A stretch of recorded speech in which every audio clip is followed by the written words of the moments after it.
with the purple streak in your hair. I do have a comment. A comment, yes. Actually, two. First, you were the first voice for Frieza I had ever heard, so in my head, you are Frieza. Oh.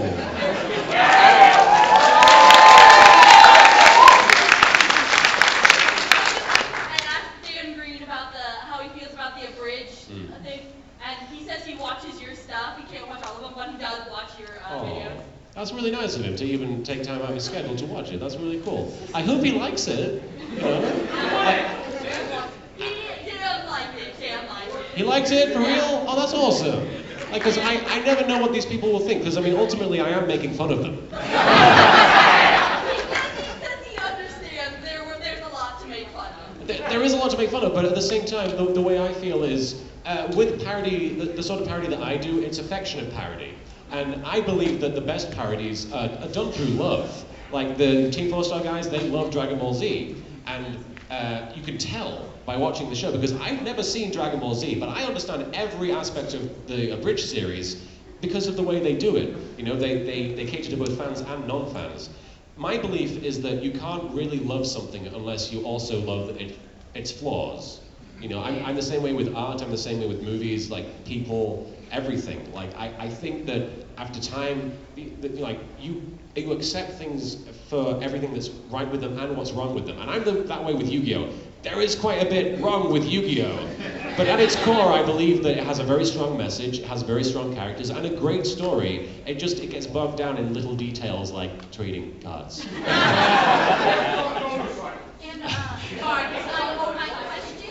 Yes. Can you do one of the dragon things from when Nylok usually says? Okay. He's like Nylok Dragon of right. Insert here. Okay. For those of you who don't know, I voice a character called Nylok in this Flash animated series called Tome, the Terrain of Magical Expertise. Oh, thank you. It's one of my proudest performances. Yeah. And it's a great character because he's sort of this over-the-top role player, because it's set in a video game, sort of like Dot Hack. And he's this obnoxious, really like in-character guy. And he has this catchphrase where he's always like, Nylok, Dragonov, and then he says whatever he's doing at the time. He's like the Randy Newman of role players. I guess right now it would be Nylok Dragonov. Let me think of something. Nylok Dragonov hosting a Q&A panel at MTAC. That would be the right sentence. Really fun show to work on. You should watch it. You are pointing at the dragon. I believe it's a Pokemon. Yes, Reshiram. Or Blue Eyes, yes.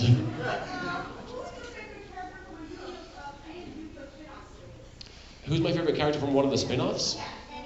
Oh gosh, I'm actually really liking the Yu-Gi-Oh! Arc V main character. Arc 5, it's actually called Arc 5. Has anyone seen Arc 5 yet? Yeah. About half a dozen of you. For those of you who don't even know that it exists, the new Yu-Gi-Oh! Spin-off debuted about 2 weeks ago.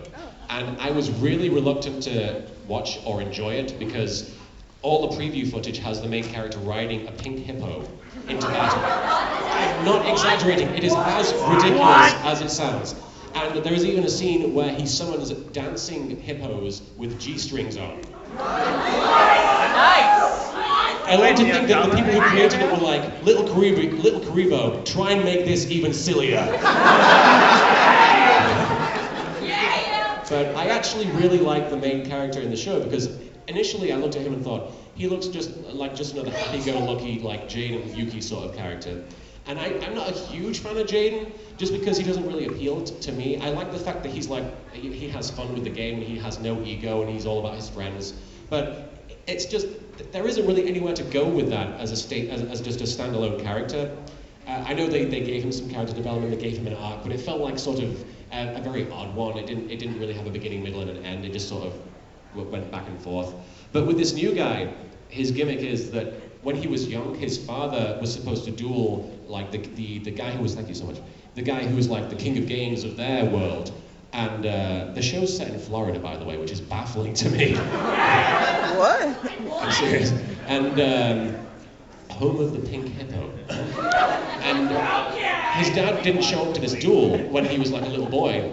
And as a result, everybody made fun of him. So he sort of developed this mechanism to defend himself from people making fun of him, which is to make himself look ridiculous and silly, so people will laugh at him because of what he's doing, rather than because of something his dad did.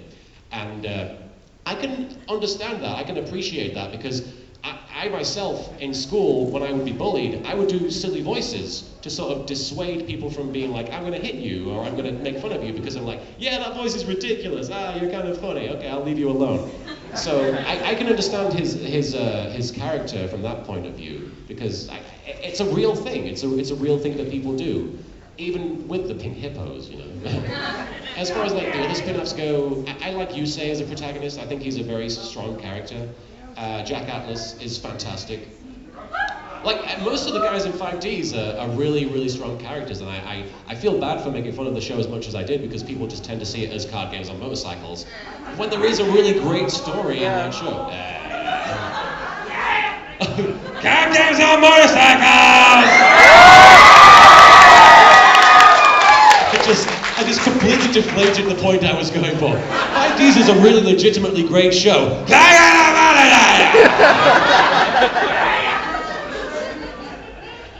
On the front row right here, Chris. I know, I've talked to Eric Stewart. I love Eric Stewart. He's fantastic. I don't know if y'all agree.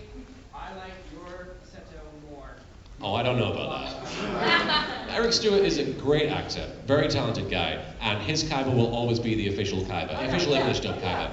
And all I am is an exaggeration of that and a parody of that, and so I will always be in the shadow of that man. But it's awesome to be in his shadow, because he is an awesome guy with an awesome shadow, so. So you don't stand a ghost of a chance? I don't stand a ghost of a chance against him, no. But he is a great guy, and he's a hero to me, so I would never want, I don't compare myself to him. I'm a comedy show on the internet, you know, that's all I am. But he's a fantastic guest from what I've seen. It's like a headband thing. What if you got stuck with Tracy's voice for the rest of your life? What if I got stuck with Jay-Z's voice? Tracy. Who's Tracy? Oh, Tristan! Tracy is his alternate universe female version. If I got stuck with Tristan's voice for the rest of my life, I'd book a lot of gigs on the Barney show, I guess. I don't know, I mean, it wouldn't be that bad. I mean, my wife would have to deal with it. What am I doing?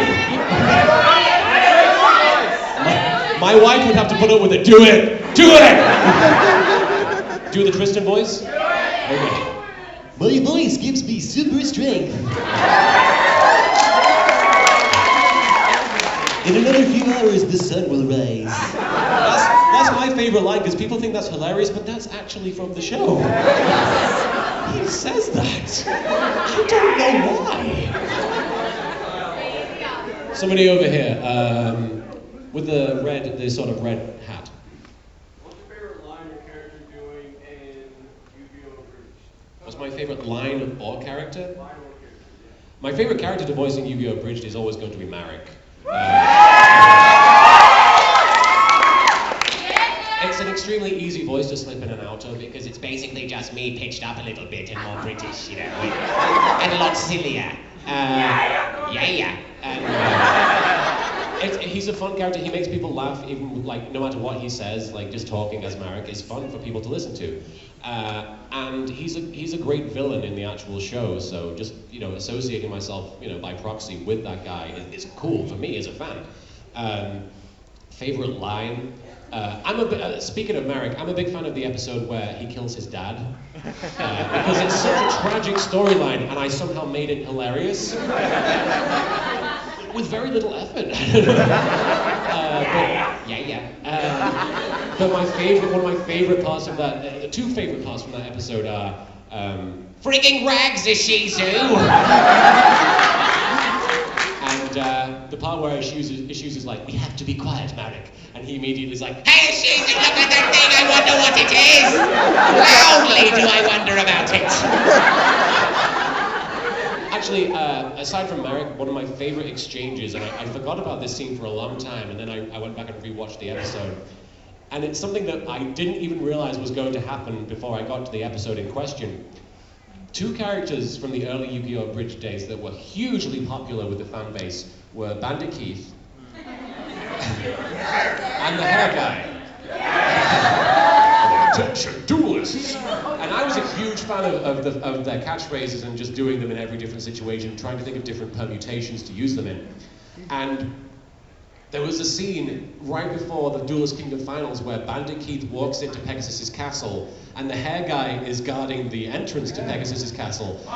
And they have like one moment together where they just cross paths and I'm like, this is so cool. I forgot they did this. And it's literally just, I've got enough star chips to enter Pegasus's castle in America. And then the hair guy's like, attention duelists, my hair is inviting you to go inside. And then Bandit Keith walks by and is like, man, that guy sure likes talking about his hair. And the hair guy's like, man, that guy sure likes talking about America. I just love that because they're just like, man, that guy's weird.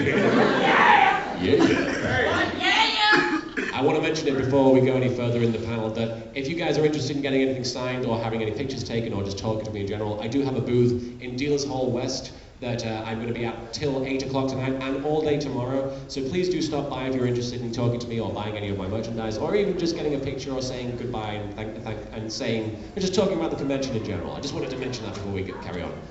Way in the back with the little tiny witch hat. Oh yes, that was interesting. First time I've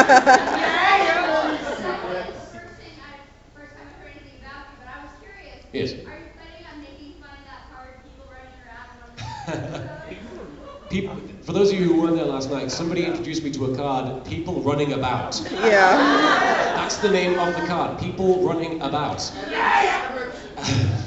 And the description is baffling. It's like this weird sort of like quasi like philosophical like they suffer in silence but will eventually rebel or something like that.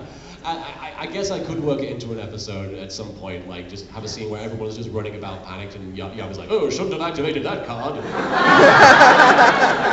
Speaking of cards I really wish were used in the show, there's a card that's just the characters, like it's friendship. Use your friendship. Unity. Unity is the card I'm thinking of. It's Yugi, Joey, Taya, and Tristan, and then in between two of them, Duke is like photobombing the card.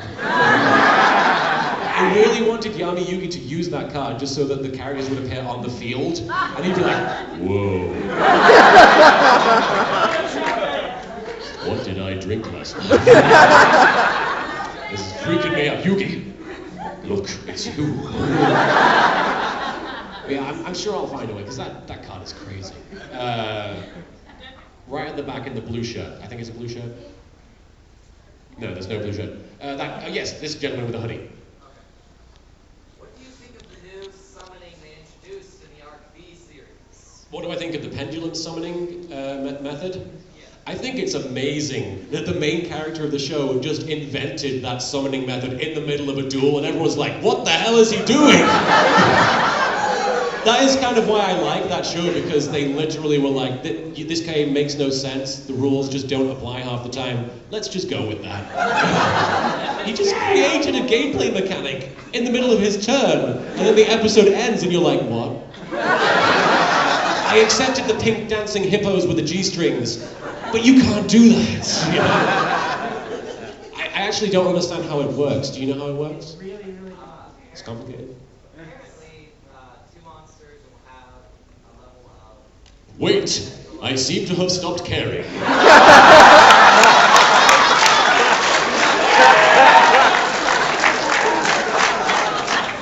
Sorry.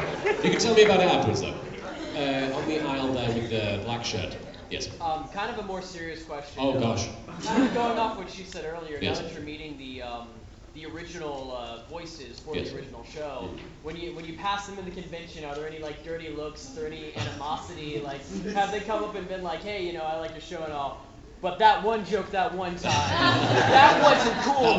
That wasn't called for. Like, is there any animosity? Is there any animosity between me and the Yu-Gi-Oh voice actors? I would be lying if I was saying there was no animosity. I'm aware of the fact that some of them don't care for the Abridged series, and I respect that. I don't take that as like any kind of insult, because quite frankly, I've made 61 videos where I'm methodically mocking everything that they did for a living, you know? So I respect that. I do the show out of love, but I understand if it could be taken as an insult, and you know, it's their right to feel that way. Having said that, I know there are some voice actors who really enjoy the Yu-Gi-Oh! Abridged. Greg Abbey, the voice of Tristan and the voice of Yusei, actually wants to be in an episode of Yu-Gi-Oh! Abridged.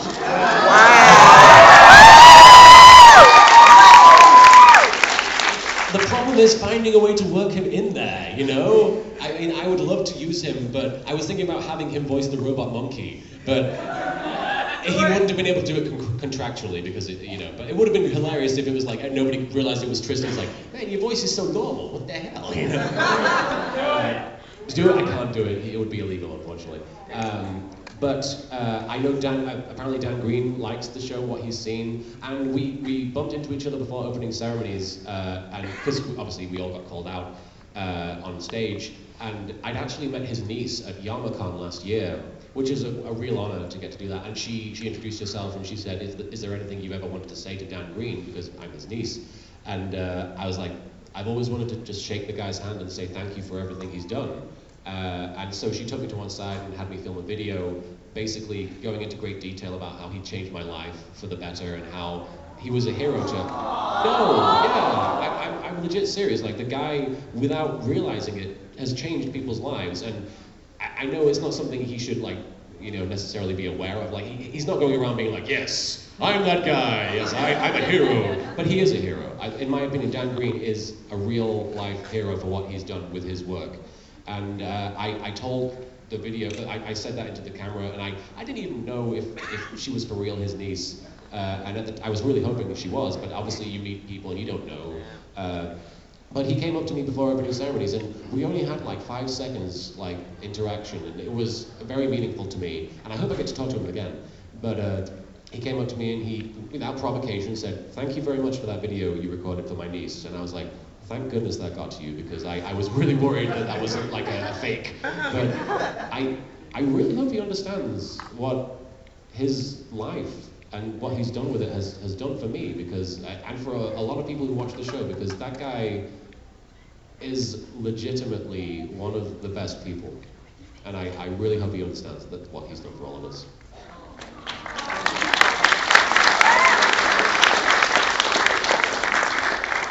And a damn sexy voice as well. What? We have, I think, 25 more minutes. So we should be good to keep going. With the supersonic hat. Which one? The first one, the one where you're in capacity. Huh? The one where you're over the wall. One where I'm over the wall. Absolutely, I will do that. Oh, there we go. That's actually my Facebook profile picture. What? Wait a second. Why do you not like Attack on Titan, sir?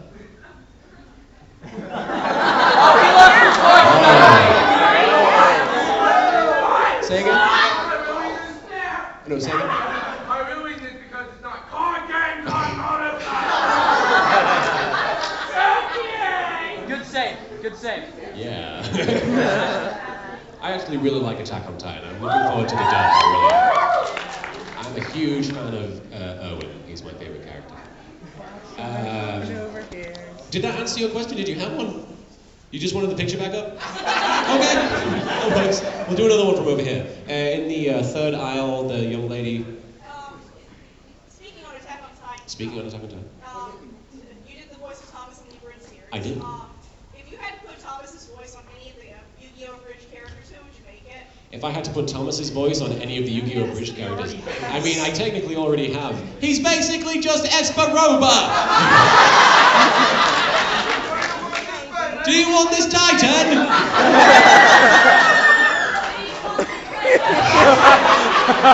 Somebody really likes Titans. Is Hanji in the audience?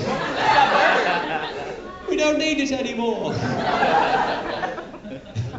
Erin, your mother doesn't deserve a spot in this show, but she might make a good coaster for that Titans drink. That was messed up. Bloody hell, I just remembered. For any of you who follow me on Tumblr, you may have seen this, but they gave me a convention guide book with all the restaurants in the area nearby. And for those of you who've seen Attack on Titan, you might know the character Marco. Yeah. And his fate. There's a Marco's Pizza in the area. And I posted on Tumblr, I don't know, I think I could only manage to eat half of one.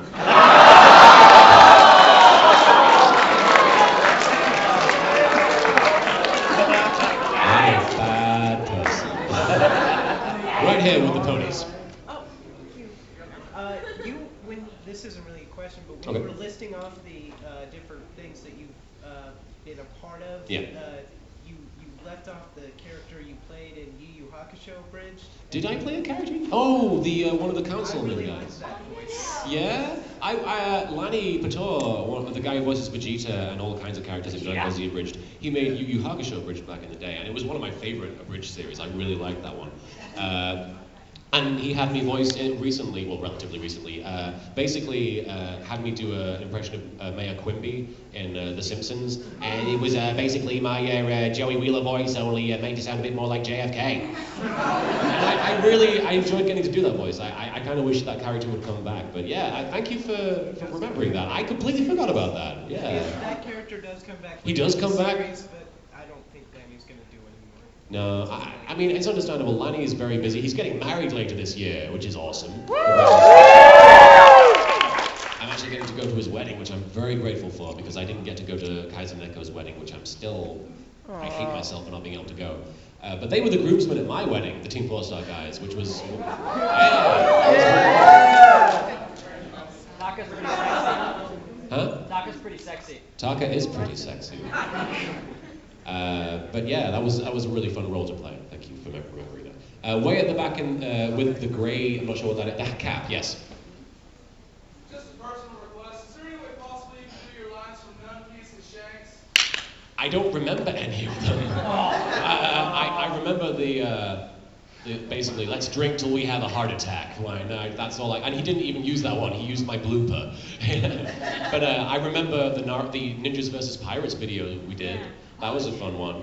I can't remember any of the lines from that one though.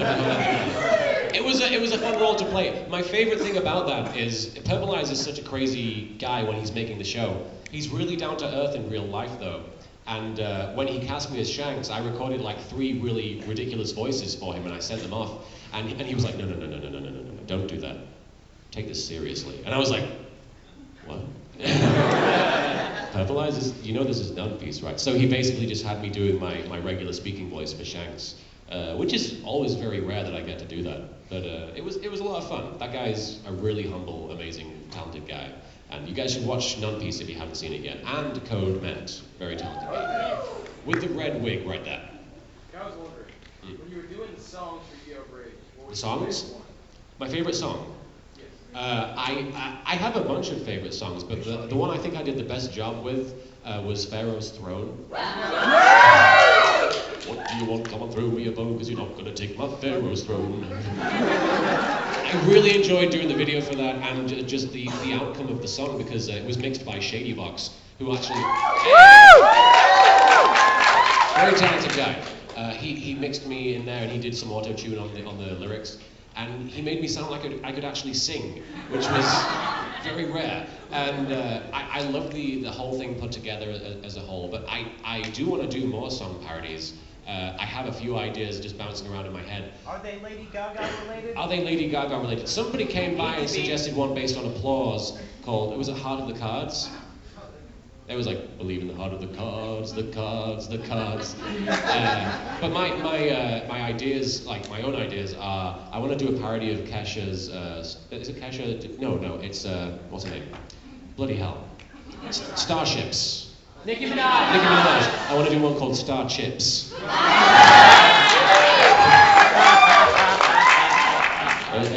I only know the chorus so far, which is Star Chips to win the prize, to save my sister's eyes.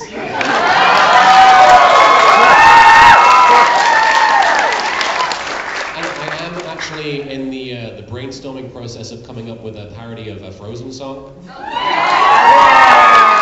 Everybody's done Let It Go, and everybody's done everybody's done Do You Want to Build a Snowman? But nobody's really done Olaf's song. And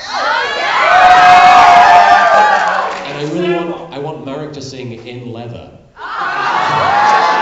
instead of In Summer. I think that he would have a lot of fun doing that. But I'm still brainstorming that one, so I don't want to give anything away about that. With the green